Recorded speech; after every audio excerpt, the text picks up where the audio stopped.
What if the next level of your life is closer than you think, but just outside of what you've been able to recognize so far?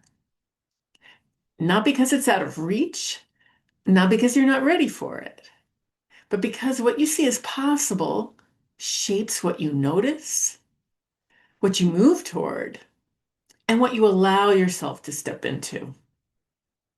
In this Magdalene transmission, you'll hear a message that opens that perspective and invites you to begin seeing beyond where you've been. And so we'll begin. Good morning, dear one. It is I, Mary of Nisa, come to call on you this day. I'm grateful for each moment of our communication in this way, and always, regardless of any gaps of time in between.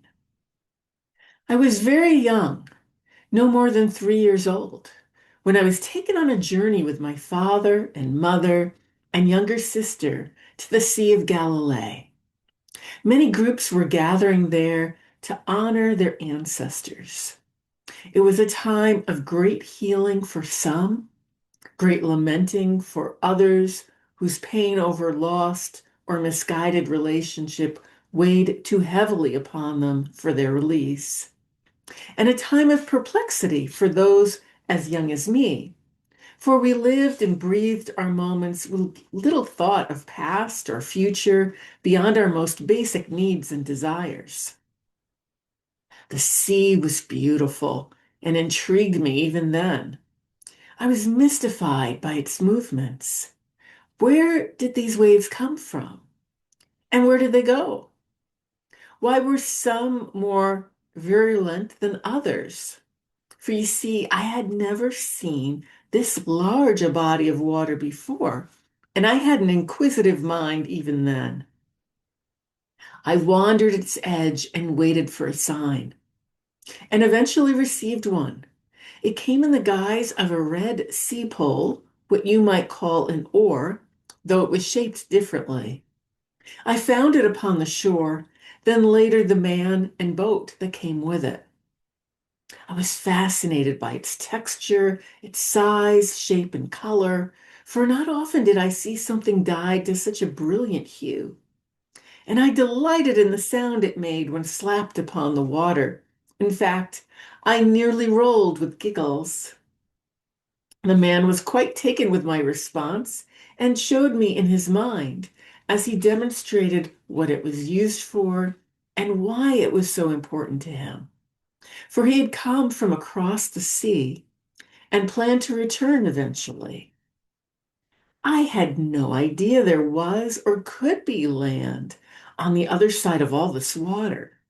And I realized how very brave this man was to travel beyond his known origins to discover new territories. This made a deep impression upon me.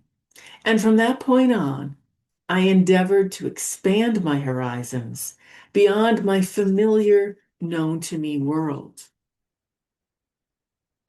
This enhanced my studies of the mystery school teachings that came my way and my willingness to seek beyond them for further universal wisdom. For the universe is vast beyond our comprehension, and even now continues to expand and evolve. And as we turn within it, each in our own individual revolutions about our unique light on wisdom, we can activate fields which ripple toward one another and beyond, like waves upon the shore of Galilee, breeding opportunities for growth and contraction, uniting our pulses in the greater symphony of all that is. When you choose to undertake any goal, the after effects, and any which are simultaneously, are every bit as vast as the universe itself, and as unfathomable as the Sea of Galilee first was to my 3-year-old consciousness. Therefore, when you choose any undertaking that is new to you, or familiar and significant in your eyes. Let it be from a place of clear vision in which you perceive the end result you desire, with an eye toward the highest good, conceivable or not, for this shall lend more clarity to the waves, the ripples of your actions, and yield clearer direction for your actions upon it. Always envision your fulfilled desire first. Then begin choosing your course of action. This will support the clarity of its ripples as well, and help you to seek guidance as needed to attain your goals in such a way that the good of the whole is best served. For as you look out into the distance, your gaze may more easily widen and expand to include all. I am not suggesting that you can outline the specific nature of all your actions' ripples, but that you may intend their essence be in alignment with your goal and vision. And this impacts what these waves, these ripples, carry to the next shore.